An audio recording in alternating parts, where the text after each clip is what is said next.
Yun, so ito na guys. Bike mechanic muna tayo for today's video. That's because may darating ditong pamalit na parts na gagawin ko sa bike na to. Which is itong gulong. Papalitan ko muna yung front tire doon sa part na yun. Then next na yung likod or yung rear sa next week pa naman. Kaya papakita ko sa inyo kung anong reason. So ito yung dahilan kung bakit ko nga pala ito papalitan to. Ito may mga cracks na to sa center part. Pero pag tinignan mo ito ng malapitan, meron yan. Ay kasi hindi to nakafocus yung camera. Pero makikita ko pa rito once na kinalas ko na yan. Kaya nag-ready na ako ng 16mm and dumating to kahapon. Nauna itong wrench. So hindi pa sumaba yung gulong kahapon. Mamaya pang hapon pa. Flash kasi yung dumating eh. Kaya that's why ito yung 60mm na mayroong ratchet type. Then ito, since hindi ako makapag-ride sa ngayon, kasi nga papalitan ng gulong immediately, that's because malapit na siya masira. And torn apart na ito. Ayun, daming dito sa mga gilid-gilid. Mga cracks na rin, not only the center part. Dito sa mga sideways. And kinakailangan na itong agaran dahil kung hindi ko ito papalitan as soon as possible, which is ang mangyayari lang tendency pag nasa ride ako, hindi ko inaasahan na mangyayari like sasabog yung gulong kasabay na yung consider as flat, masira rin yung interior, so dobleng palit pa ako. Kaya agarang palit na agad to para iwas dagdag gastos dun para sa interior. So ito na nga for today's video. Nag-start na ako ngayon magkalas ng gulong dito sa front or dito sa pinakaharap mismo ng bike na ito sapagkat papalitan ko na ang gulong na ito. Malapit na kasi ito sumabog. Kagaya kasi nakikita ko sa mga siklista doon sa FB Reels na napapanood ko at maging sa TikTok. Doon talaga kawawa ang isang siklista doon before. And nalaman na panay gamit nga pero hindi naman chinek ang kondisyon ng bike bago to i-ride. Syempre yun ang lagi natin tatandaan dahil nga nauuso talaga ang mga insidente na ito, which is nasiraan ka ng piyesa ng bike for some reason dahil sa katagalan na ito at depende sa life cycle syempre. And by the way, gamit ko yung 16mm wrench na ito with ratchet type, and of course doon ko kinalas yung 16mm axle nut na kung saan hindi pa ito quick release. Yun ang susunod kong i-upgrade. Kaya ito, inutay-utay ko muna. Then sa susunod is papalitan ko yung likod ng gulong na ito, which is meron tayong part 2. Sa ngayon, ito ang part 1 natin. At syempre, ang ginagawa ko ngayon is naglinis ako ng rotor brakes sa pamamagitan ng soapy water na ito sapagkat may konting contaminado na ito. Kaya kung mapapansin is bukod sa mahina ng konti ang braking power plus minsan maingay pa at medyo maitim-itim ito. Kaya mapapansin talaga sa mga gilid-gilid ito. Kaya ang mangyayari, after kung mapalitan parehas ng gulong sa harap at likod, isusunod ko na lang dyan yung rotor brakes. Pero okay pa yung caliper at yung buong brake pads na to na magkasama doon sa loob ng brake set na yon. Dahil nga hanggat nagre-response pa na maayos yung tinatawag na brake pads doon sa caliper at yung kasamang kable is walang problema doon. Nagpapalitan ko lang to kapag worn out na. Nandito na ang tire remover sa patch kit and of course yung air pump dahil prepare na ako. And yes, ito nga pala ngayon ang ginawa ko muna bago ko kalasin yung gulong. Linis ko muna yung rotor brakes. That's because yung contaminated. Nagkukos minsan yan ng ingay. Pero malakas pa ang braking power at may konting itim siya doon. Ito mga ginamit ko sa ngayon, ito yung ginawa kong soapy water kasi paubos na yung sabon nitong dishwashing liquid nito. Tapos nilagyan ko tubig. That's why it's called soapy water right now. Tapos itong alcohol, just in case kung kinakailangan itong gamitin. But since di pa ako naglagay, and I guess skip muna sa alcohol. That's because is malakas pa naman ang braking power dito. Tapos okay pa yung caliper. Medyo malapad-lapad at makapal-kapal pa yung noon, yung pads. Bago pa lang yun nung nakaraang taon ng September. Kaya okay pa yon. Kaya mangyayari na lang, kakalasin ko yung gulong. Ito yung pinakagulong niya. Loob kasi ito yung interior. Kasi hindi na ito maaaring gamitin na yan. Tapos mamaya may susundin akong pattern. Ito yung rotation. Tapos dapat forward na ganon. And may makikita doon mamaya. Pa-product review natin yung gulong na darating mamayang hapon. Kaya agaran ko na to para prepare na lang ako mamaya. Alright, inspection tayo ngayon.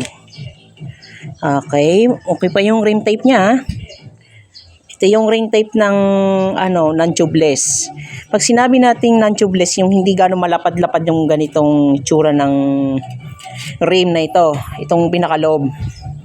Pag mga tubeless naman, malapad-lapad yon, siguro mga around, pag ganito siguro, yung diameter pag sinundan.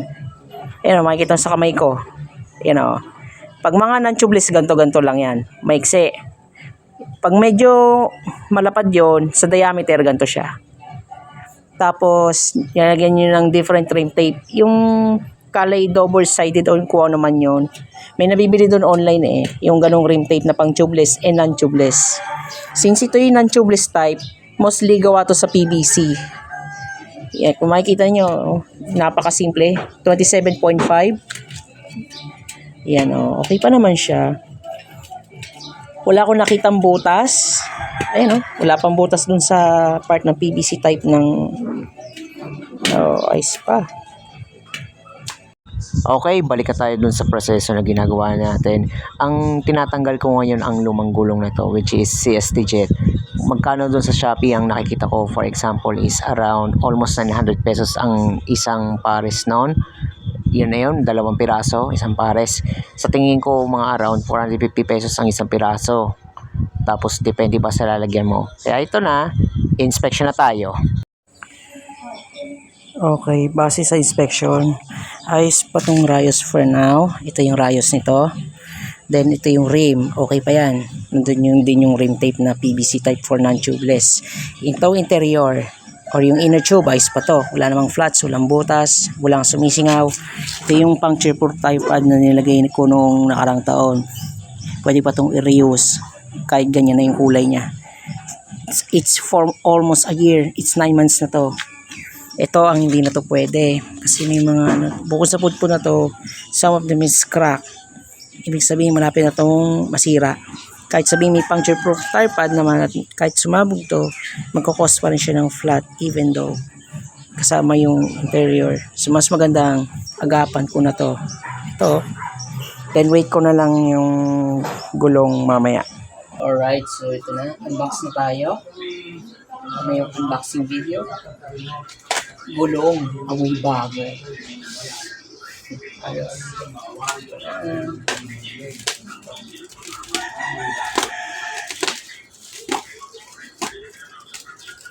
Unboxing.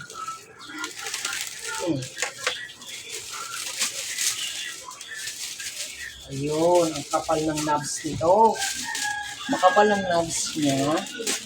Ito, 27.5 by 2.125 BK stars. Ito, BK stars. Budget type, so pwede. Tsaka na ako mag-Maxxis Crossmark 2. Ha? Kaya mo yan?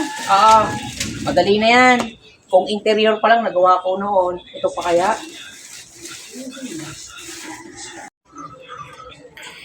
Ayan, ito siya. Ilalagay ko na lang sa comment section yung link nito, which is PK Stars. Ito yung mga budget types na pwede niyong gamitin. Kung ayaw nyo pa mag-Maxxis or Kenda, para sa akin kasi pwede rin Maxxis Crossmark to kung meron kayong sapat na budget doon. Mga isang pares, around 1.8 na yon. Mga around 900 yung isang pirasong ganito kung Maxxis yon. Pero since BK Stars, 200 pesos yon, 268. Pag pares nito, 400 halos. Ito yun. So, pinili ko itong, nakapanood ko lang to sa TikTok, kaya kung makikita doon, andun yung BK Stars. Sometimes, pag may nakakabili ng BK Stars, may kasama na itong interior. Kaso may pagkamahal din yung pares. Mga 800 yata yon on totally. Pag gano'n sa TikTok, I think sa Shopee, meron din naman. Kung may free gift naman din yon. Kaya, hanggat okay yung interior, pwede. Ito muna ang pagtsatsagaan ko. Sa susunod, na-order ako nitong BK Stars, yung likod na ang asikasuhin ko. For now is yung harap muna. Kasi na-worn out na. Then after to, test drive ko na. Ayan, ito siya. Okay naman. Alright, balik ulit tayo dito sa ginagawa ko ngayon sapagkat dumating na yung parcel na yung which is BK Star doon para sa front na gagawin ko doon sa bike na ito.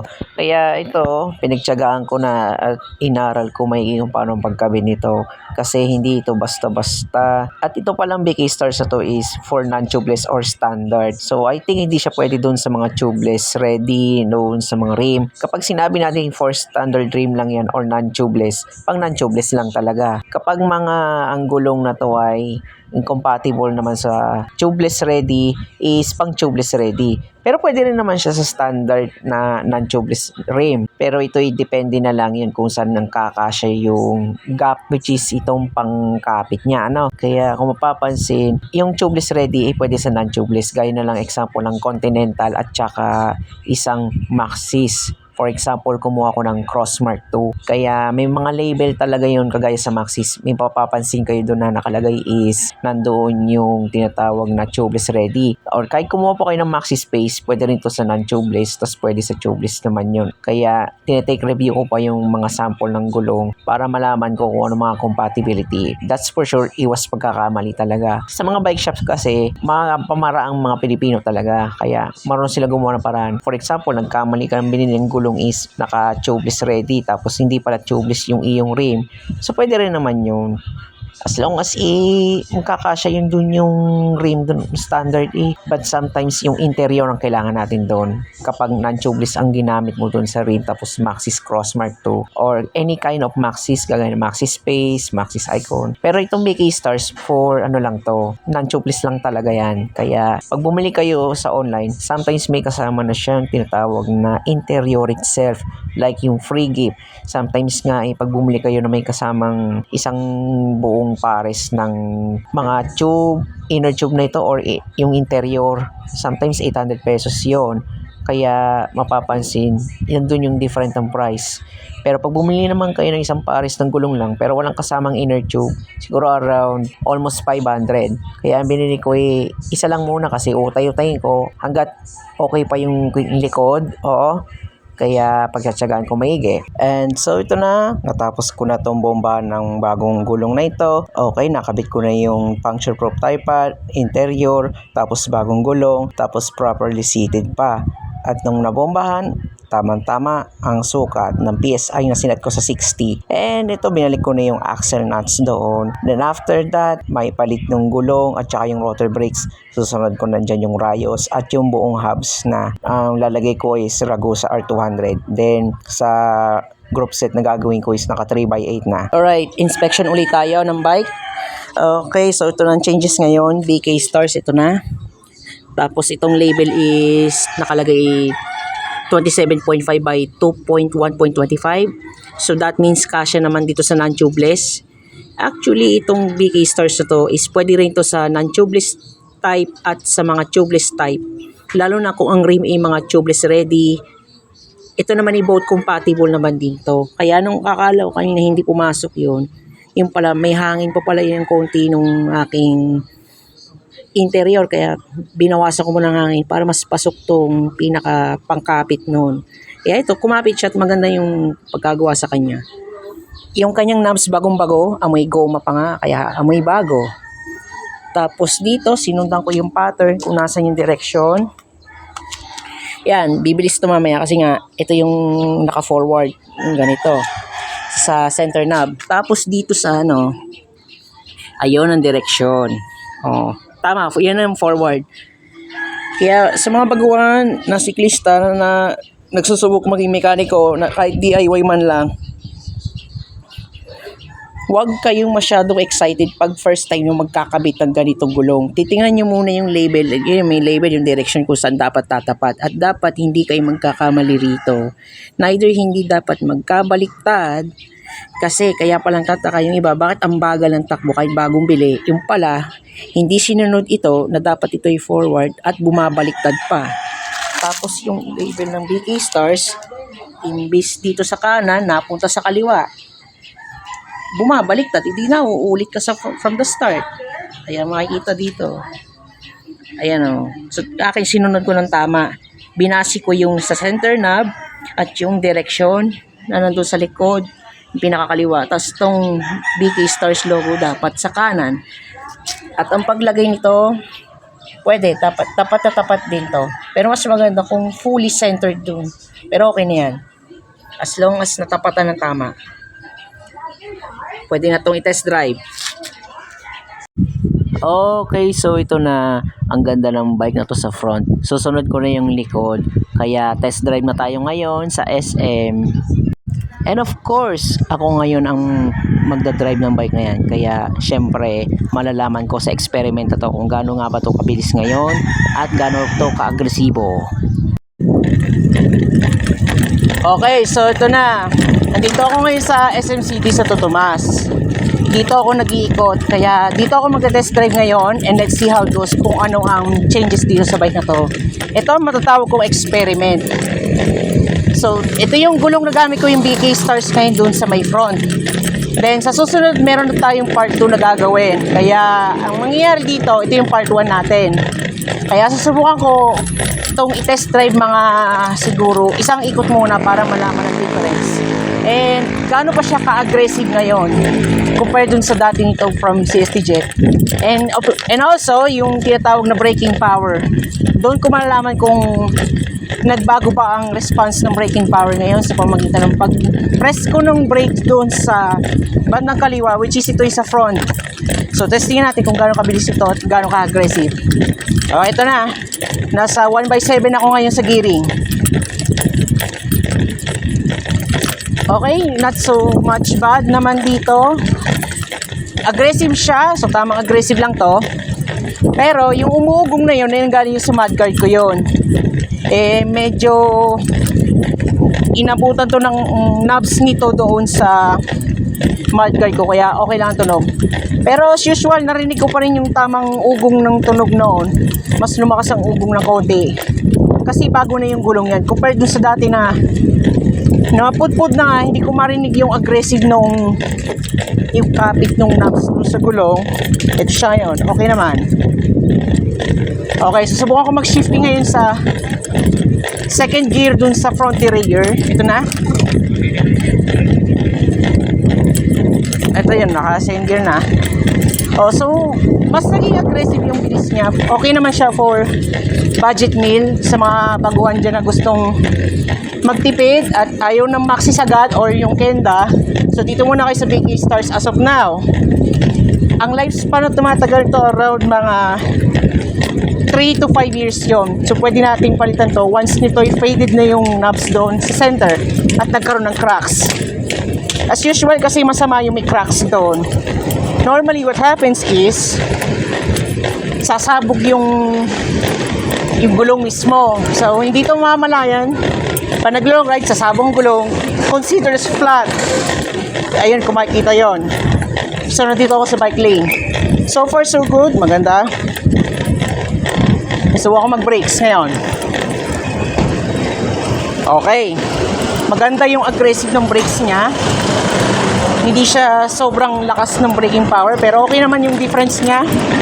Compared dun sa CST Jet na tumagal na 2 years, after the much longer, kahit lagpas 2 years na, humihina yung braking power. Even though kahit may konting contaminated yung aking rotor brakes, malakas pa rin ang kapit sa preno. Kaya nakaka-response na mahusay yung bagong gulong na ito sa front. Yan, okay naman siya so far. Isang ikot na yan. Okay.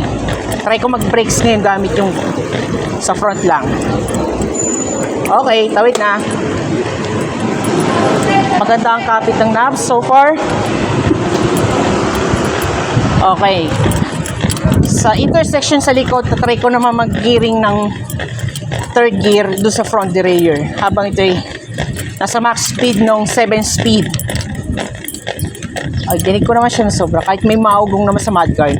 Oh, tingnan ko, makakaliko ako. Sa steering, malakas ng konti. Yun ang difference ngayon kasi yung bagong gulong ito ay nakakapit ng husay at nakakaiwas po to sa aksidente. So, kaya na to sa mga trails, sa mga maputik, dun sa mga mabuhangin na graba. Kaya na rin yan. Kahit sa pahon na long ride, mukhang kakayanin na rin yan. Nangyari kasi yan sa akin before yung likod. Dumulas yung pagkakaandar. Kasi nga wala nang kapit yung knobs noon. Ibig sabihin magpapalit na. At pud pa. Sa katagalan na rin ng previous owner ang huling gumamit ito bago ko nabili ito as second hand. Okay, try ko naman yung third gear sa front rear. Ito na.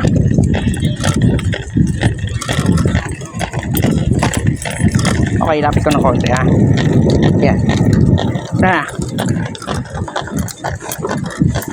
Okay, good. Maganda ang kapit. Okay. Maganda ang kapit. Ayan, angat ko yung camera. Okay na. Okay yung isang ikot. Yan.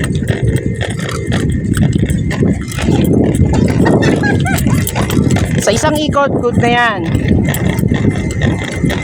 Lakas-lakas yung umo. Sa susunod, pag may part 2, tatanggalin ko muna yung mudguard sa front para mas madinig ko yung personal yung ugong ng walang mudguard. Kasi nakakadistra ang tulog nito. Baka mabilis pa itong pumudpud dyan eh. Okay, try ko mag-stop. Okay, maganda yung kapit. Okay, ito yung parking lot dito sa SM City Santo Tomas. Parking lot ng mga siklista. Pwede kayo mag-park. Libre lang. Okay, so try ko mag-stop dito. Yan. Maganda yung braking power ng bagong gulong so far. Yan, okay naman. Tapos na yung experiment.